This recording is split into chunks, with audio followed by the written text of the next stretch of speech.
go there to just pray for them, visiting. I don't know how to what it is called when you go to the place and just pray and then go to the other place and just pray, like that. And the person that we went there is the old friend of the member of this church, and she is still the member of this church, but she cannot go to the church because she's old already. I think she is 78 years old.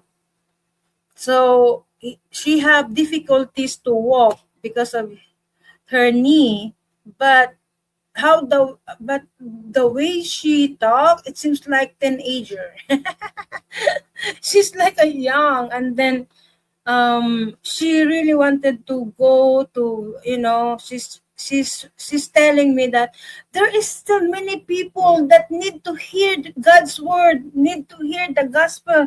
There's still lost people to go there, but I have you have a difficulties to walk. So she's telling me, because I am, I can do the things that she cannot do. So maybe that's the reason why she's telling me those things. So the Lord is my light and my salvation, of whom shall I afraid. Amen.